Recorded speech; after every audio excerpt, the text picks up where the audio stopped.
Dahil may mga nagre-request na gawan ko daw ng analysis yung laro nila Doggy, aalamin natin ano nga ba ang mga nangyari nung day 1 ng Nationals sa laban ng Happy Feet tsaka ng Signal Ultra.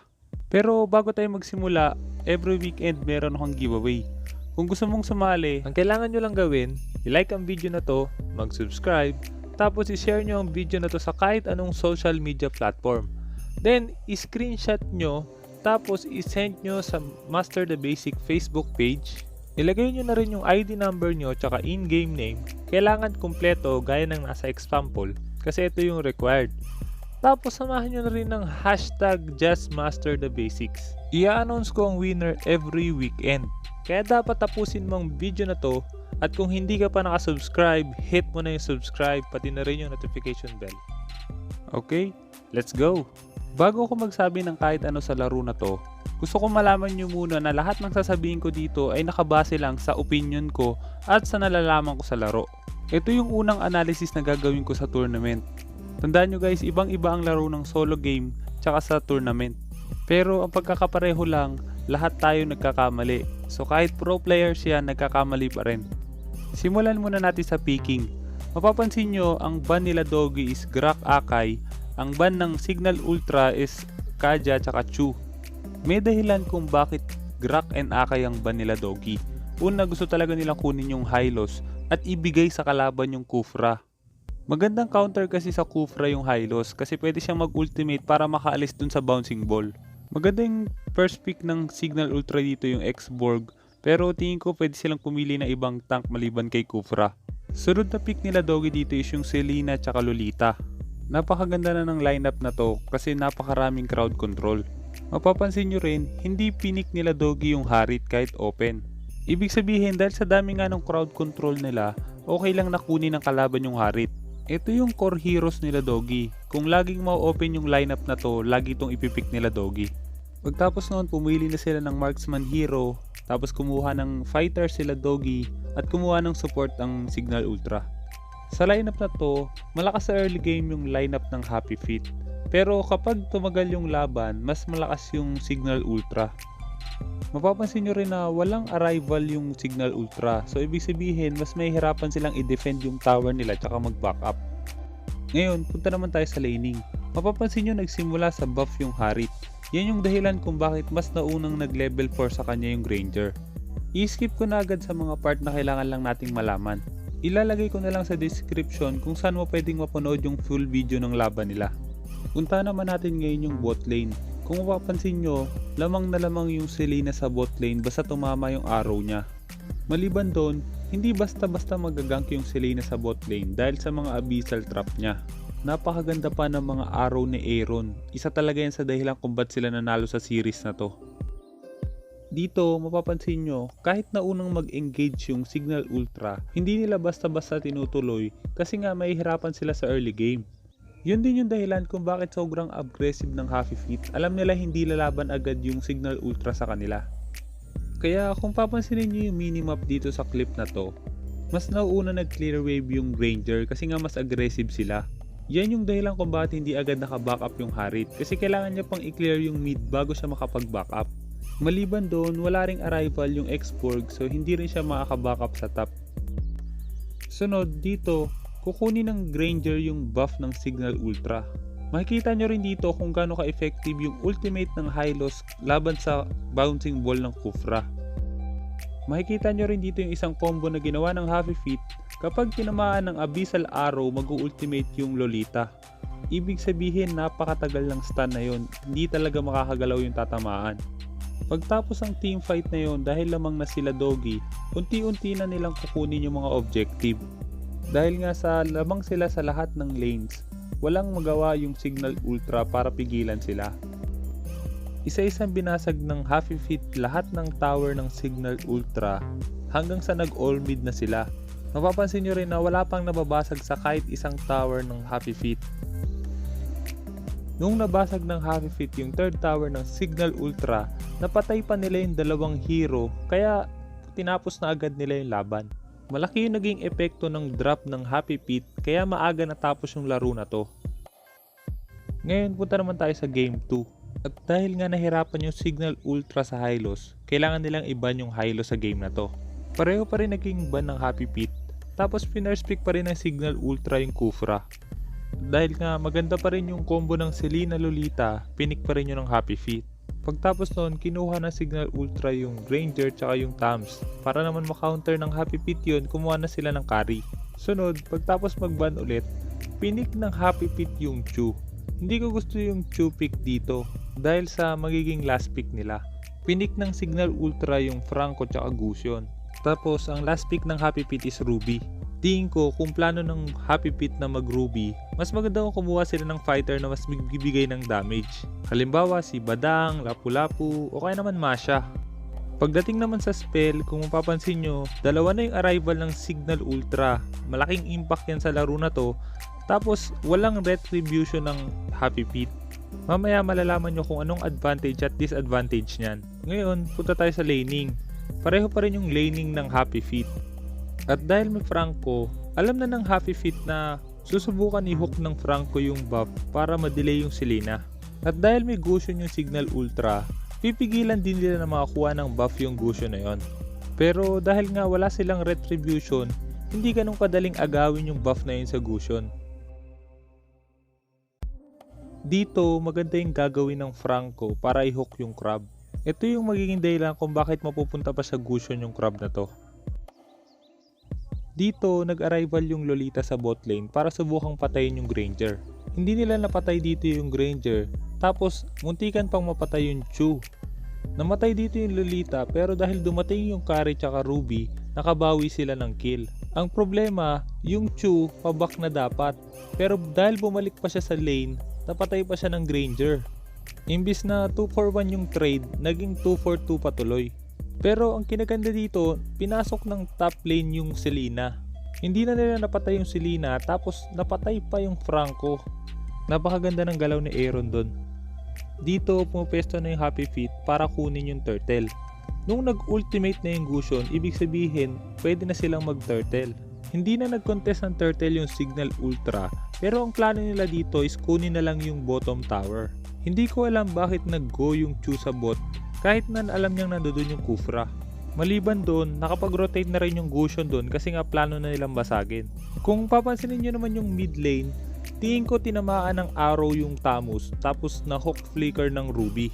Kaya nakabawi sila sa kill sa Chu. Ang hindi ko lang maintindihan, bakit nasa labas ng tower yung Lolita? Mas maganda siguro kung sa tabi siya ng tower nag-ulti o kaya naman binigay niya lang yung tower na yun kasi may trade-off naman sa gitna. Maliban doon, dahil nga naka-arrival na yung Kufra, hindi nila agad nabasag yung second tower. Dito, napakaganda ng pwesto ni Doggy. As usual na ginagawa niya is pumupunta siya talaga sa mga bush. At dahil nabait yung Gusion tsaka Kufra, napatay agad yung Gusion. At dahil napatay nga nila yung Gusion, ibig sabihin pwede nila lang kunin yung tower sa top lane. Mula dito, makikita nyo na kung gaano ka-importante ang arrow ni Selena. Makikita nyo dito natatamaan ni Selena yung Granger. Medyo tumagal lang yung follow-up ng Lolita, pero napatay naman nila dito yung Franco. At dahil nga ang goal is basagin yung tower, dapat dito pagbasag nila ng tower is nag-back na sila. At dahil naging greedy dito yung Tams, napatay rin siya. Sumunod pa dito yung Kufra, kaya pinatay rin siya ng Happy Feet. At dahil sa ultimate ni Kufra, tumagal yung pagpatay sa kanya, umabot pa hanggang sa nabuhay na yung Gusion ulit. At hindi pa rin sila nag-back kasi dumating na si Doggy, kaya napatay pa ulit silang dalawa kasi hindi pa rin umuwi yung Granger. Nabuhay na rin yung Franco, kaya mas lalo silang nahirapan. Commended dito yung positioning ni Pew. Kahit na tinamaan siya ng arrow ni Selena nung umpisa, hindi na siya basta-basta nahuli.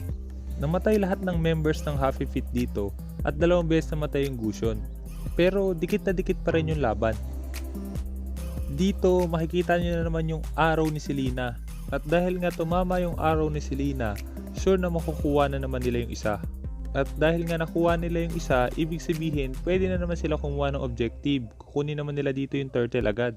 Pansinin nyo yung positioning ng Lolita dito kung paano niya pinoprotektahan yung kakampi niya para hindi makontest yung turtle. Isa yan sa magiging dahilan kung bakit sila matatalo sa game 2. Pagtapos nila kunin yung turtle, kailangan na naman nila kumuha ng objective. Dito tatama na naman yung arrow ni Aaron kay Granger. At dahil nga kapag tinamaan, easy kill agad. Wala nang buhay si Doggy dito pero hindi ko alam bakit nag-engage pa rin sila. 4-on-3 sana yung laban kaso yung carry pumunta sa mid lane. Napatay agad si Doggy pero dahil sa maganda yung positioning ni Aaron, nakabawi pa sila kaya naging 1-for-1 pa yung trade.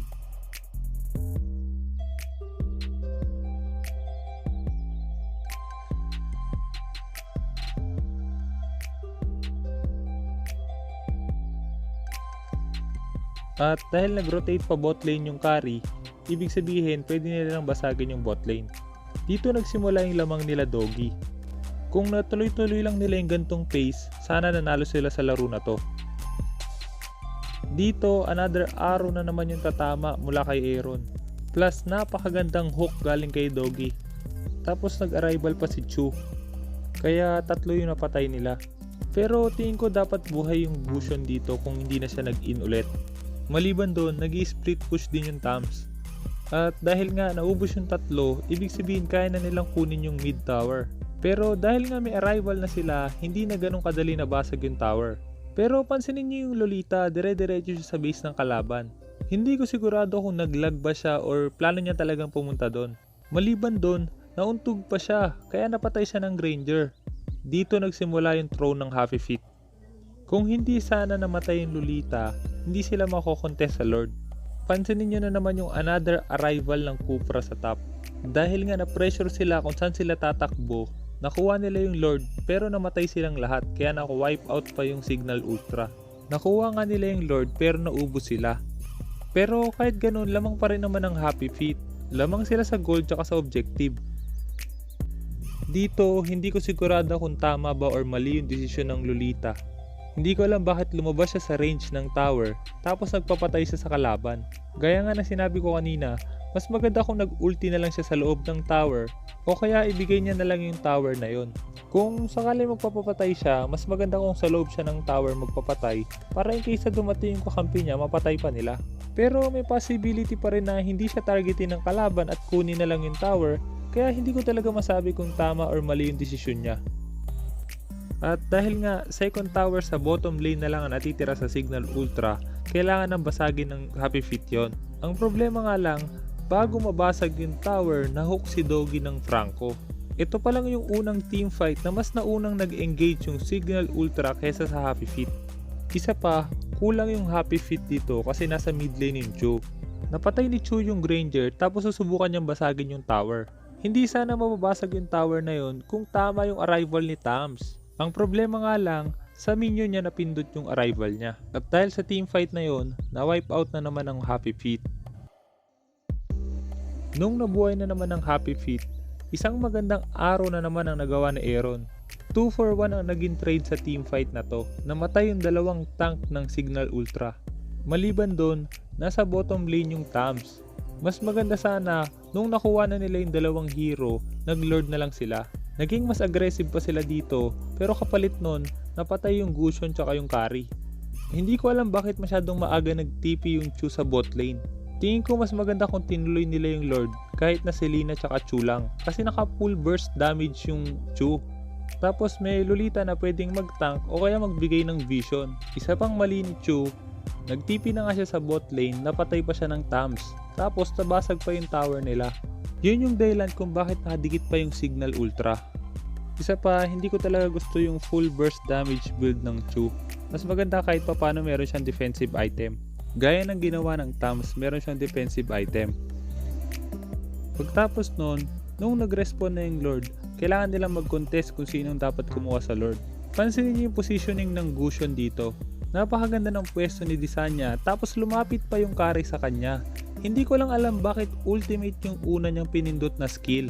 Pero dahil napakaganda ng pasok ng Kufra, kaya nanalo pa rin sila sa teamfight. Pagtapos ng teamfight na to, didiretso na sa top lane yung Signal Ultra tapos tatapusin na nila yung laro. Napaka-importante talaga ng mga spell, pati dapat iwasan yung mga napakaliit na mistakes na ginawa nila. Pero syempre lahat naman nagkakamali. Mas malaki lang talaga yung chance na mananalo kayo kung magagawa nyo ng maayos yung mga dapat nyong gawin. Ngayon, punta naman tayo sa Game 3. At dahil nga Kufra at Selena ang nagpahirap sa Game 2, kaya parehong hero na yun ay ibaban na. Yun yung naging dahilan kung bakit na-open yung Kaja. Okay lang din yung Tams Akai pick dito ng Signal Ultra. Ang hindi lang expected dito is yung Chang'o pick ng Happy Feet. Sobrang na-maximize ng Happy Feet yung Chang'o tsaka Kaja combo. Ito yung naging lineup ng both teams. Tingin ko match na match tong lineup na to. Mas lamang lang sa early game yung lineup ng Signal Ultra. Pagdating sa laning, pareho yung laning nila dito. 2-2-1, ang pagkakaiba nga lang, yung Tams sumama muna sa bot lane para kunin yung buff sa bot. Pagkakuha nila ng buff sa bot, nag-arrival na siya papunta sa top. Kung papansin niyo sa minimap, naging aggressive agad yung Tams pag-arrival niya sa top. Mapapansin nyo rin na pareho silang walang buhay ng Claude. So ibig sabihin nag-engage talaga sila. Okay sana yung ginagawa ng Tams na maging aggressive kasi lamang sila sa early game. Ang problema hindi sa kanya nag-rotate yung teammates niya. Unlike sa bot lane, kung papansin niyo yung Leomord, play safe lang siya kasi alam niyang hindi doon magro-rotate yung kakampi niya. Kung papansin niyo rin yung rotation nila, yung Kaja tsaka yung Chang'o pupunta sa top lane. Magkasama sila papunta doon, yung Lunox tsaka yung Chu maghihiwalay. Parehong maganda yung rotation na to kasi may parehong benefits to. Kung papansin mo yung Leomord sa bottom lane, magki-clear wave lang siya tapos pupunta na siya sa mid lane para mag-farm. Yung Tams naman dahil medyo aggressive siya, wala siyang HP kaya mas madali siyang mapapatay nung nag-rotate sa top. At dahil nga lagi magkasama yung Kaja at yung Chang'o, mas madali nilang napatay yung Tams. Ngayon, punta naman tayo sa advantage ng rotation ng Signal Ultra. Dahil nga naghiwalay yung Lunox tsaka yung Chu, ibig sabihin mas mataas yung experience na makukuha nila. Mas maaga sila magle-level 4, so ibig sabihin mas maaga rin silang makakapag-engage. Kung mapapansin nyo, level 4 na yung Granger tsaka yung Lunox nung nag-arrival yung Leo at Lolita.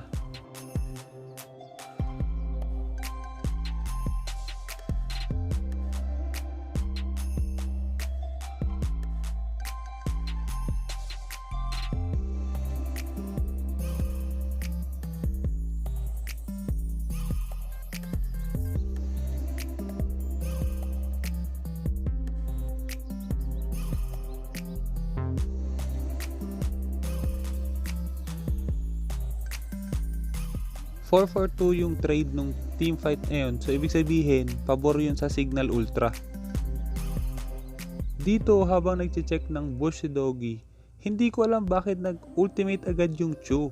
Sobrang aga ng ultimate na yun. Kung hinintay niya sana muna lumapit yung Lunox bago siya nag-ultimate, baka napatay pa nila si Doggy. At dahil nga lamang yung Signal Ultra, hindi na kinontest ng Happy Feet yung pagkuha ng turtle. Isa pa, wala rin naman silang retribution. Dito nahuli ng Signal Ultra yung Leomord, tapos nasama pa yung Lolita, pero ang trade naman nun, napatay naman nila yung Tams sa top. 2-4-1 na naman yung trade nila, kaya pabor na naman to sa Signal Ultra. Syempre pagtapos ng kill dapat bumasag ng tower. Pero dahil sa double arrival ng Happy Feet, hindi nabasag yung bottom lane. Maliban doon, nabasag pa ng Claude yung top. Ito yung dahilan kaya unti-unting nakabawi yung Happy Feet. Pagkabasag ng top lane, susunod na ng Happy Feet yung bot lane. Ang hindi ko lang maintindihan, parang hindi alam ng Signal Ultra kung saan na sila magro-rotate. Hindi katulad ng Happy Feet na pagkatapos bumasag ng top, dumiretso sila sa bot lane para bumasag. Dito susubukan mag-contest ng Happy Feet sa turtle. Pero dahil nga wala silang retribution, mas mahirap silang mag-contest. 4-on-4 yung team fight na to, pero hindi ko alam bakit sobrang tagal mag-arrival ng Tams. Mas okay sana kung medyo maaga siya dumating para natulungan niya agad yung mga kampi niya. Pero kahit na ganoon, 3-4-3 pa rin yung trade. Ibig sabihin, match pa rin yung laban.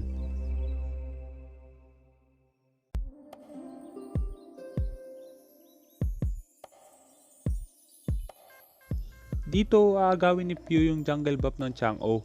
Mapapansin nyo rin wala pang death yung Granger dito. Maganda talaga ang positioning ni Pew, lalo na sa simula ng game. Dito mapapansin nyo na habang binabasag yung top turret, nagbabasag din sa mid. Ibig sabihin magte-trade lang ng towers. Ang hindi ko lang gusto dito is nag-engage pa rin yung Signal Ultra kahit na alam nilang nabasag na nila or nakuha na nila yung objective. Kaya nung dumating yung backup ng Happy Feet, tapos napakaganda pa ng ginawa ni Doggy dito. Hinanap niya talaga yung Granger, tsaka siya nag-ulti. At dahil nga sa build ni Chang'o, kaya sobrang sakit ng damage ng meteor shower niya. Pagtapos siya mag-glowing wand, puro penetration item na yung binili niya. Kung gusto mo rin matuto kung paano ang tamang item build, meron akong ginawang item build guide na pwede mong panoorin. At pagkatapos ng team fight na yon, diretso na sila sa turtle para makabawi. Dito alam nila na kukuha ulit ng buff yung Chang'o. Pero dahil sa sobrang ganda ng positioning ni Dogi, nahuli niya yung Granger. Napatay nila yung Granger, so ibig sabihin dapat lumaban pa sila. Ang Signal Ultra naman, hanggat maaari dapat nag-back na lang sila. Okay lang yung ginawa ng Akai na isacrifice yung sarili niya para mabuhay sana yung tatlo. Ang problema nga lang, dahil nag-in siya, lalong napilitang mag-in yung mga kakampi niya. Pero dapat yung nagkakaintindihan na sila na pag may nagsabing back, dapat back na. At dahil sa team fight na yon, kaya nabasag ng Happy Feet yung mid lane tower ng Signal Ultra. Sinunod na rin nila doon yung second tower sa bot lane. Pagtapos sila basagin yung second tower sa bottom lane, sinecure na nila yung perimeter na malapit sa Lord bago pa man mag-respawn yung Lord. Para madali nilang makuha yon, tsaka alam nila kung merong magko-contest. Pagtapos sila kunin yung Lord, nag-disengage sila. Maganda yun para masabayan nila yung Lord. Dito, kung mapapansin nyo, nasa bottom lane yung Claude, tapos bakit yung Leomord? Hindi maganda yung face check ni Dogi dito tsaka ng Lolita kasi 5 yung kalaban. Pero dahil sa arrival ng Leomord sa likod, napatay niya agad yung Granger. Maliban doon, masyado nang malakas yung Claude, kaya ibig sabihin hindi na nila kaya. Pagtapos ang team fight na to, panalo na sila Dogi at ang Happy Feet. At tingin ko ang MVP sa series na to is walang iba kundi si Aaron. Napakalaking advantage sa team nyo kapag binaban yung hero mo kasi mababawasan yung ban nila. Pero overall, best team play pa rin ang mananalo. Pero day 1 pa lang to ng Nationals kaya marami pang pwedeng mangyari. Maganda yung series na to pero tingin ko marami pa tayong makikitang mas magandang laban. Kung nagustuhan nyo to at gusto nyo gumawa pa ako ng mga gantong video, ilagay nyo lang sa comment section kung anong team ang tingin nyo dapat kong gawa ng ganto. At sana marami kang natutunan sa video na to. At dahil umabot ka sa dulo ng video, gusto ko yung mga nananalo sa giveaway, sila yung umaabot sa dulo. Para malaman ko kung umabot ka, kailangan mo sagutin yung tanong ko. I-message mo sa Master the Basic Facebook page yung magiging sagot mo. Ang tanong ko, sa tingin mo anong pinakamagandang highlight sa series na to at bakit? Ang may pinakamagandang sagot, siya yung mananalo sa ating giveaway. Kaya kung hindi ka pa nakasubscribe, hit mo na yung subscribe pati yung notification bell. Basta lagi mo lang tatandaan, kung gusto mo mag-improve, just master the basics. I'm out.